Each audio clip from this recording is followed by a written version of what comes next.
Test 1, 2, 3.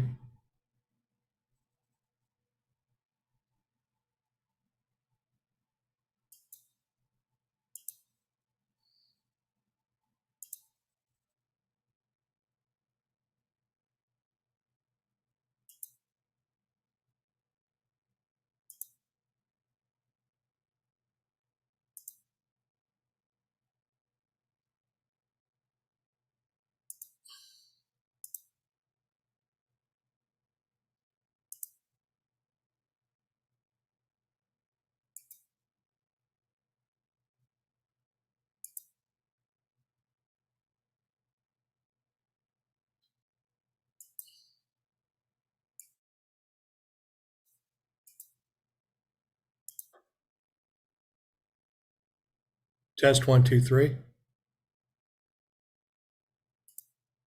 I can hear you. Okay, thank you. I didn't do my own test here, so hold on, let me get you in here. I just need to put an avatar up there. No worries.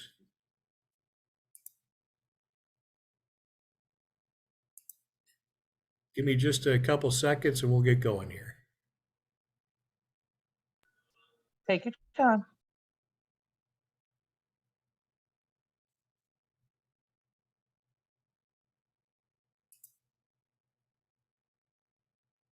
Okay, I think we're recording here, so we're going to go ahead and see if we could get started.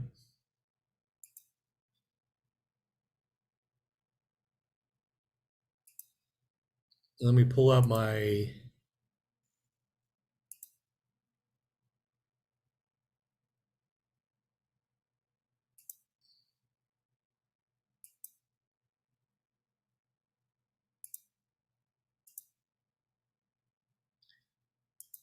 let's see here. I'm traveling, and so I just got done with a conference. Here we go. Okay. So I apologize, I'm running just a tad late today. All right, you should see my screen. You see LDR 300 screen, Moodle shell? Yes, sir, I do. All right. Okay, so we got Rita and we got Erica on. Is that right? Yes, I can see your screen. All right, great. Okay, so hey, thanks for joining. For those that haven't yet joined and are going to watch us later, this is LDR 300. Week what? 3, right? Week 3 for Correct. spring first semester. This is the 24th of January 2023, 7:03 p.m. We're going to go for about 30 minutes here, and we'll see what we got. So, what I first like to do is just cover a couple things, a little admin note wise, and then for Erica and Rita, since you're here, I'll open it up to your specific questions. Okay, so week 3, I have to admit, it looks like everybody's now got a good handle on what the homework looks like, what the workload looks like. I've been reading your input, your comments, your assignments, and looking at your quiz scores, and it appears everybody is tracking along very nicely. I'm very impressed with the level of attention to detail, the level of discussions, and the appropriate focus on taking these know yourself exercises. Again, understand that these weekly exercises are designed for you. This is your time for some self-analysis, as well as just some me time to figure out a couple things. And so as we go through these exercises, a big piece of this is just taking a hard look at them, spending some time and some self-reflection on them. You don't have to agree necessarily with what is being said or the results you get, as long as you kind of think through it and just figure out what it is that that's trying to be accomplished in those assignments. And again, remember, and as I'll scroll down here, you're doing these every week. Ultimately, you're going to get into the 8th week. You'll have a discussion forum. You'll still have a know yourself summary report to do that week. But all these summary reports are designed to get you to a position where you can write this leadership effectiveness paper. Now you'll see on here, it does say leadership effectiveness paper and visual aid presentation. Strike that visual aid presentation. You're not going to have to do a PowerPoint presentation of your paper. That is in there from when I taught this class seated, not online. All you have to worry about is that writing that paper. The purpose of this paper is to demonstrate your understanding of leadership by applying the concepts from class to your personal life and professional career. And how are we going to do that? Well, what we're going to do is we're going to take all these leadership practice, know yourself exercises, and you're going to rack and stack them to a degree and kind of let me know what you think your greatest strengths and weaknesses are, or valuable characteristics of saying. Those characteristics you'd like to change, the process for doing so, and what has this process, meaning doing these exercises, taught you about the type of leadership style you have. All right. And I don't want you taking up space in the paper to give me a reiteration of the exercises. I've already seen them. You don't have to tell me the process of how you scored or completed and scored the exercises. I know how you did because I've taken these exercises myself. What I'm more interested in is what you learned from those exercises and the ability to apply terminology, principles of that you've learned from the text, and including that in your answers. And so if you look at my screen, you'll see that you're writing this paper with a series of sections. Leadership importance, the importance of effective leadership. You're going to explain the importance of effective leadership in an organization. In other words, why is it important for effective leaders to the health of an organization? And explain how leaders can develop future leaders within the organization. Okay. So, for example, have you thought about these exercises and having your subordinates doing some of these and seeing what they rate out as, and then adjusting your leadership style based on what you learn about your subordinates and what they are made up of? And then we get into leadership concepts. I want you to present 3 major concepts that you found in this course that you liked or that rang true for you. I don't care what 3, just pick 3. And they could have been on a concept of communication, concept of teamwork, concept of motivation, needs-based motivation. Remember Maslow's hierarchy of needs or Herzberg's 2-factor theory. What you assessed your strengths and weaknesses are related to those 3 leadership concepts that you discussed about. In other words, what are your strengths and weaknesses in communication or in building teams? Then what your plan is to work on these strengths and weaknesses. How might you more effectively employ your strengths while developing out the weaknesses? Remember, we want to strengthen our weaknesses as much as we can, right? And then how you plan to put into practice 3 methods of developing others to improve their effectiveness. Okay, in other words, how you're going to develop others. And that's your paper. Okay, now you'll note on this paper that I want you to keep it, I think I say 7 to 8 pages here. Yes, 7 to 8 pages. Now, I don't grade based on word count. I don't grade on number of pages. If you can fit all of this that I just covered into a page and a half, that's perfectly fine. I don't think you can, but if you're that good on brevity and wit, that you can fit all that into a paper page and a half, then go for it. Conversely, if it takes you 30 pages to do all this, then as long as you're not being redundant and you're still focusing and keep to the point, then go for it. Just understand that I'll read what you have to write, and that's what I'm after, is what you have to say. Now, part of that is you need to bring in concepts from the text, as it says. So you're going to want to use that as one of your references, the DAF text. Always bring in a concept from the text, because remember, the fundamental relationship, the one that matters the most in your responses and in your paper, is your conclusion and the evidence used to support it. So if you say it's important to be an effective leader, then I'm going to take you at your word, but I'm going to want to see why you argued that. In other words, what is the X, Y, and Z evidence that you use to support it? Okay? All right. So we got some time. We could still work on that, or if there's an area that we need to cover, I will. Again, suffice it to say, everybody's tracking. We're doing our discussion forum. Many of you are keeping to answering both questions, getting that in on Wednesday night. Thank you very much. That's the rhythm we want.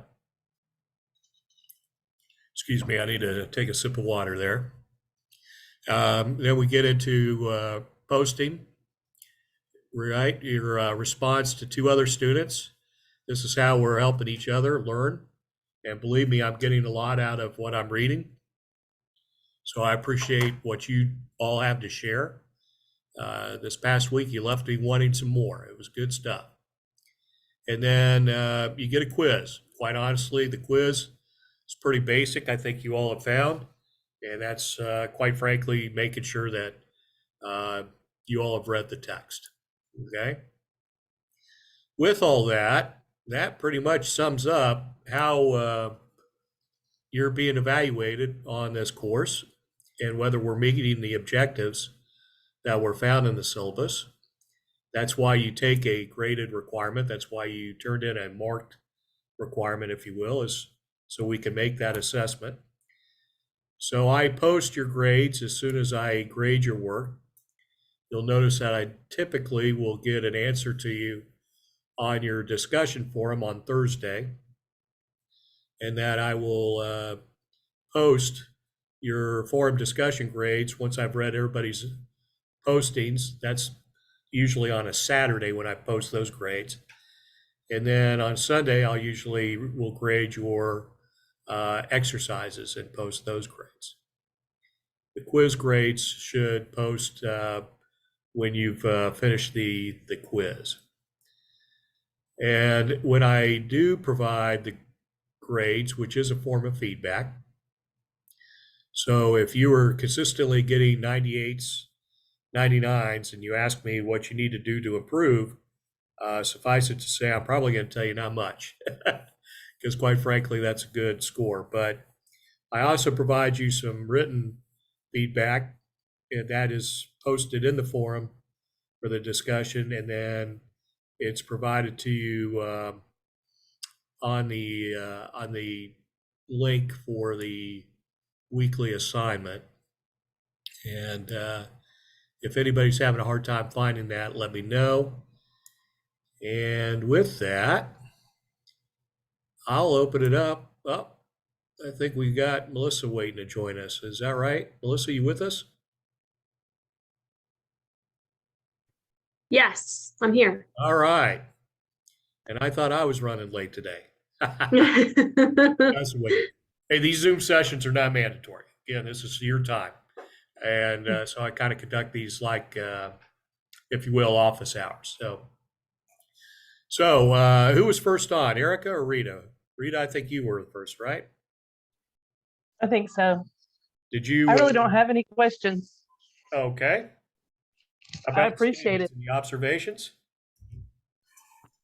No, I mean, I'm really excited because this is pretty much what my supervisor has told the whole department we have to work on is our leadership goals, which is one of the reasons why I took the class, was to get some more feedback on where I need to improve. Well, that's great. Okay.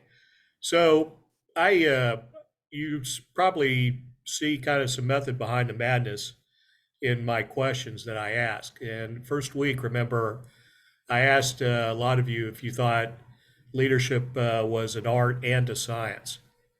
Um, I certainly was interested in people's responses. Some argued that leadership is not a science, it's all art. And that's perfectly fine thing to argue if you have some evidence to back that up. But to me, it is both art and science. And here's why. The analogy I use is painting. I could certainly teach you, I couldn't, but an art teacher could, uh, the science behind uh, painting. In other words, how to mix a pigment and how to refine your brush strokes and how a certain type of paint adheres to a certain type of canvas. That's the science of it. But in the end, it still requires, your special eye, your talent in applying all that science into something that is pleasing to the eye or speaks to people on an emotional level or otherwise is effective in its presentation. And so when we're talking about science of leadership, we have certain models, we have certain theories, we have certain studies that have showed us certain things. We know certain things about physiology and psychology. And so we apply that science to a situation. Now, Rita, you and I may look at a situation, we know we need to do something, apply some leadership to it to get a desired outcome. I may apply a different technique than you, which is perfectly reasonable. What we would maybe consider a contingency leadership. Depends on the situation. It also depends on the individual. So what we're trying to get at here is you're building a toolbox. Can you assemble a piece of furniture with a sledgehammer and a knife blade? Yeah, you probably can, but boy, wouldn't it be nice to have additional tool sets to help, like a wrench and a precision screwdriver and maybe a small ball peen hammer, so you're not destroying that furniture. In other words, how about we add tools to our toolbox that when we need to apply something to a specific situation, we have that right tool we can draw from and then use the art that we've learned and apply. Does that make sense? It does. It does. Thank you. Okay. And in the end, I really liked what Daff says in the text, and I agree with it in large measure. That is, uh, a lot of the same things that make an effective leader makes an effective follower.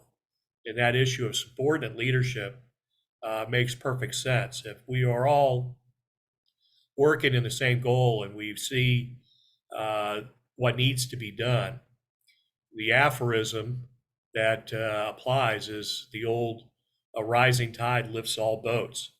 If we all are conversant in leadership and understand the techniques and designs, we can all work to a better organization. So I applaud your supervisor for making you all take these courses. In the end, it's what you want out of it. But I hope you're at least having some fun with it, because if we're not having some fun with it, we're doing something wrong. So take time to enjoy it a little bit. Okay, I definitely will. All right, Erica, what do you got? Anything that you want to share? It was a rocky, rough start, but you explained things pretty well, and I've got the hang of it by now. So everything's pretty clear, the instructions and everything. So Well, just remember, if it was easy, everybody would do it. You all are awful busy. You have full-time jobs, you got families, you've got social events, you've got you got a lot on your plate, and so it's always a rocky start. And I'll give you a peek behind the proverbial Wizard of Oz curtain. Uh, at the end of this course, by the time we get to the 8th week, not a lot of you, but typically I have about, I'd say uh, an eighth of the course students have a catastrophic failure of the internet, where they can't get their final paper in on time and they can't do their final exam because of somehow their internet failed. And it's amazing how it always happens to about the same number uh, in every class.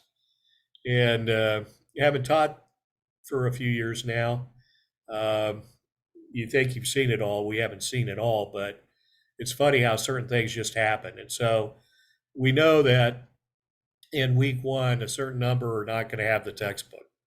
We know in week one, some folks are going to miss a deadline. Uh, what we would call an offshoot method, an offshoot moment. For those that have the catastrophic failure of the internet in the 8th week, I was getting kind of jaded on that a little bit, but like always, I'll work with you until this past class.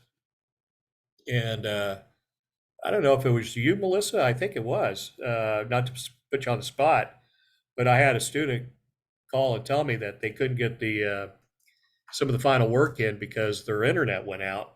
And their internet went out because they lived in, I think, Moore County, because their power went out because some knuckleheads shot up the power substation and they lost power for 4 days.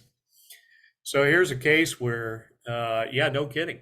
It actually happened. They did have a failure. So I say all that to just let you know that it's an ongoing dynamic, and you're not the first. You certainly won't be the last. You did fine. My job is to get you all through this. You'll do the work because you have to do the work, but in the end, it's to try to get everybody through it as best we can. I don't know if that helps any.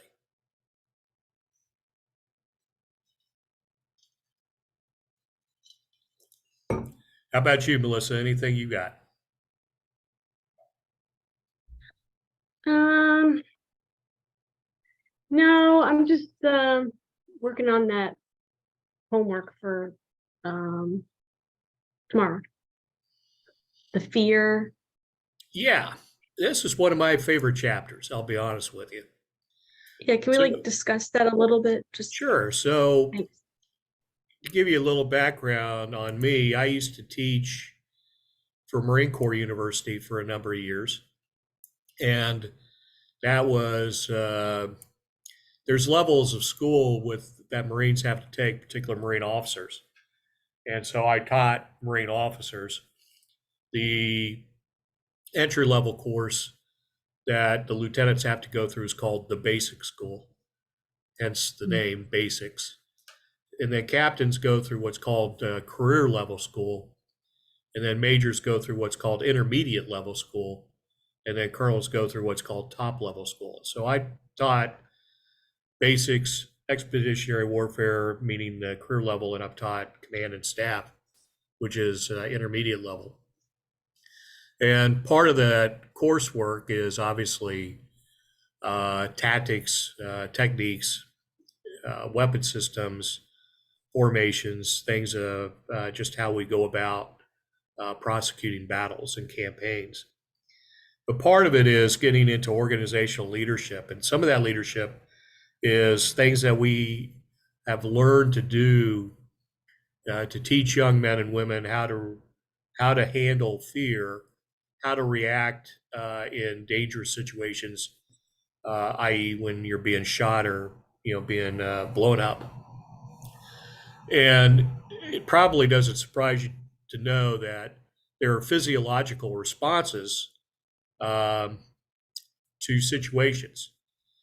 And there's a case study out there. I don't have it in front of me, It's the curious case of Phineas Gage. I don't know if you've ever heard of Phineas Gage, but he lived in the 1800s. He was an engineer by trade. He was responsible for building railroads in the Northeast and of the United States. And in the process of that, they would have to go in and dig or bore holes in the granite, pack it with gunpowder, and then detonate it and blow the rock up in order to clear and make room for the railways.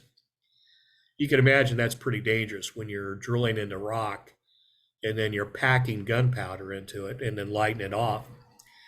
And one of the things that they did is when they poured the black powder in the holes, they would follow it up with sawdust, so that when they took a steel rod and packed the gunpowder down to fit more gunpowder, make the explosive yield larger, any sparks from that metal rod hitting the granite wouldn't spark off and detonate the gunpowder prematurely and blow yourself up.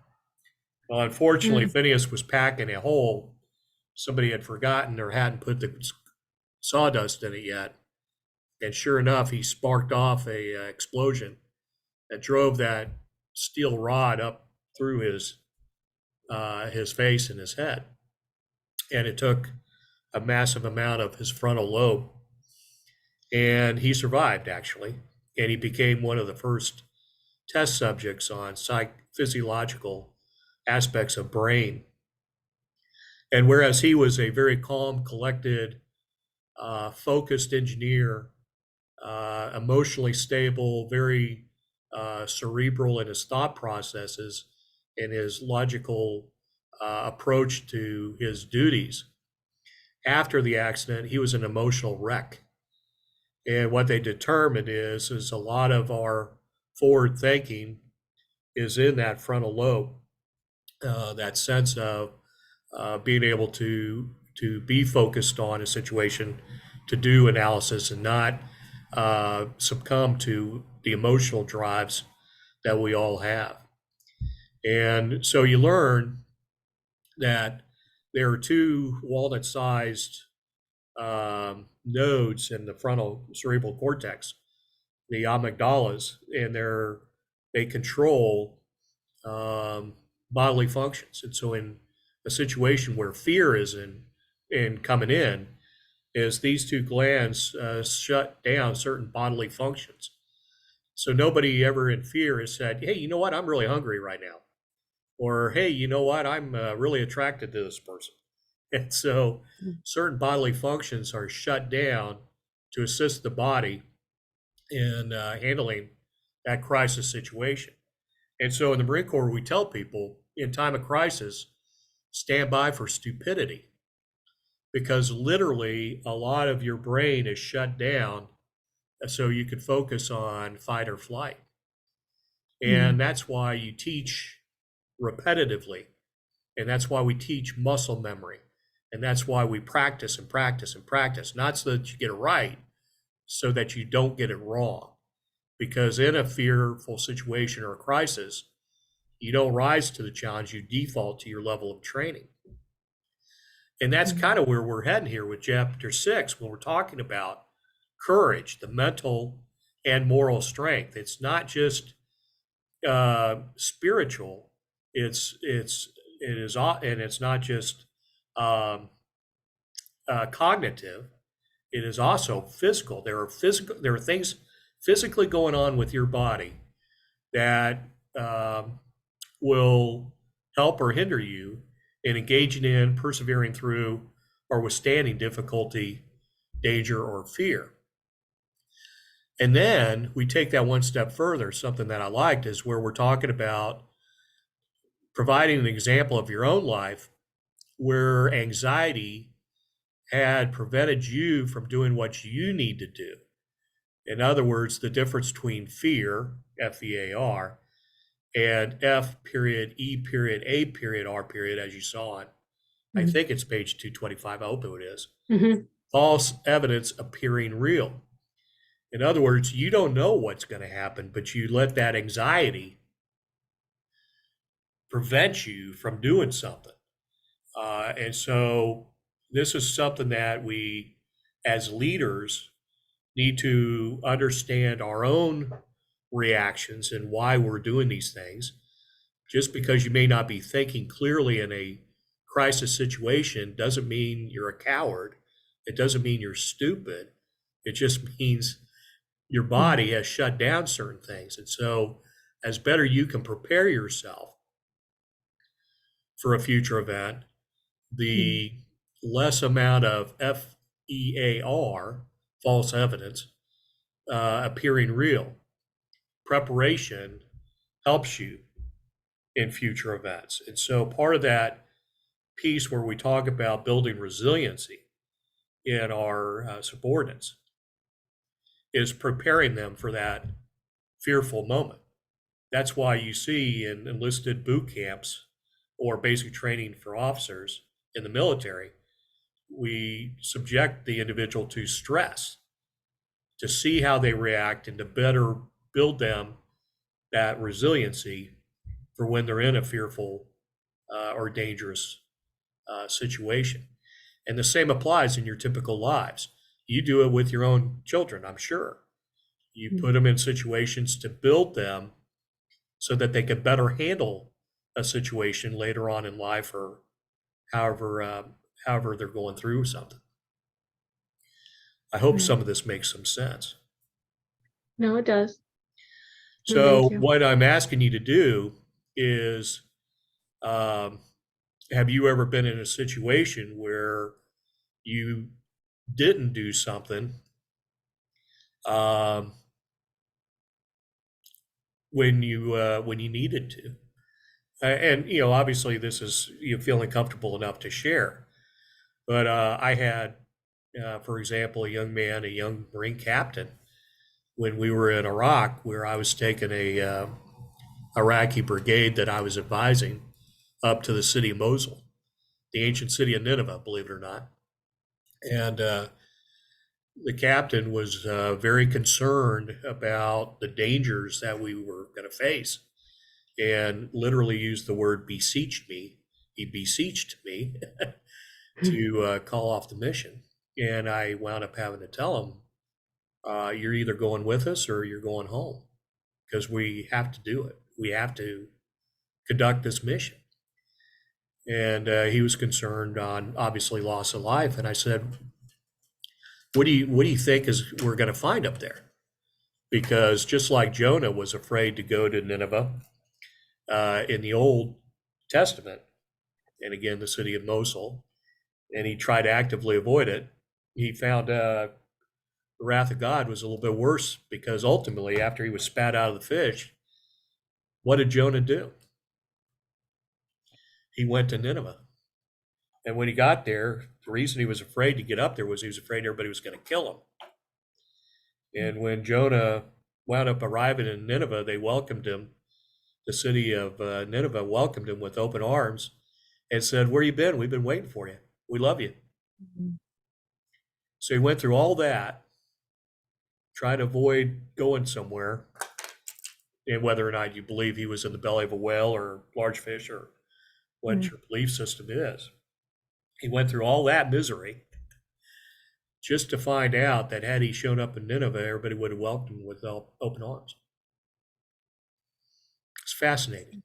When we allow fear, false evidence appearing real, our anxiety to prevent us from doing something. And part of that is the unknown. Right. So does it have to be like a work-related thing, or it can just be? It could be personal. I mean, it could be certainly work-related. It could be, did you ever try to learn how to play a musical instrument and you never did? Or did you never try out for that school play, or for that softball team? Or I mean, it's really I'm more interested in that self-analysis that identifies some place or some way that you can relate to this concept, because ultimately what we really hope and want out of this is not only do you recognize where anxiety might prevent you from doing something, it's your ability to lead a subordinate through this. Hey, I've been where you're going. I've been through that. Okay, well, that sort of helps. But, my situation is completely different than yours. You've heard this. Mhm. And how we as leaders try to use these tools that we've learned, using our knowledge of physiology, use our knowledge of science, and be able to not only cognitively think through and help somebody, but also effectively. Effective meaning from the heart. Because although it sounds like I was very stern with the captain, in the end, I loved him enough to know that we needed to get him to execute the mission by succumb to the fear and be sent home, because that wouldn't have helped. Right. I don't think. Now, whether I was right or wrong, that's neither here nor there. But in the end, he went on the mission. We did a successful, and I count success as I brought everybody back home alive, for 8 months. But we had some tough days. It wasn't easy, but in the end, I think better for it. Absolutely. Anyway, we're probably going to get the plug on us pulled here. I think I saw the 10-minute warning. So we're supposed to get that. Oh, we got 3 minutes left. So what else we got? How about a good joke? All right. So you all are familiar with Las Vegas, right? Yes. Yes. It doesn't surprise you know there are a lot of casinos in Las Vegas. No. It also probably doesn't surprise you to know, or you may be surprised, there are more churches in Las Vegas than there are casinos. Probably doesn't surprise you to know that a lot of the congregants that attend service in those churches, when it comes time to put something in the offertory, will put casino chips, vice cash, because they have casino chips. Doesn't surprise you. Okay, so that presents a problem for the churches, because they've got to figure out what casino these chips went to and then redeem them, get the cash, and then apply that as their mission states. So there's a local monastery there in Las Vegas that's made it their business model. They go around to all the churches, they collect up all the casino chips, they separate them out by casino, they go cash them in, and then they come back and they provide that amount of money back to the churches with a shipping and handling fee, if you will, a service fee applied, and that's the business model for this monastery. In fact, do you know what they call the brothers? Chipmunks. Now, come on, that's a funny joke. Yes, I'm a dad. That's funny. That's cute. All right. Well, if you ladies don't have anything else, I'm going to let's go ahead and wind it up. But just keep after it. All three of you are doing mighty fine. Just again, if it was easy, anybody could do it. Just keep the eye on the goal, and muscle your way through it. You're doing fine. Thank you. Thank you. Thank Okay. you. And if you got any questions or issues, certainly reach out. Okay. Will do. All right. Be safe. I look forward to reading what you got. All right. All right. Thank you. Thank you. All right. Bye. Bye.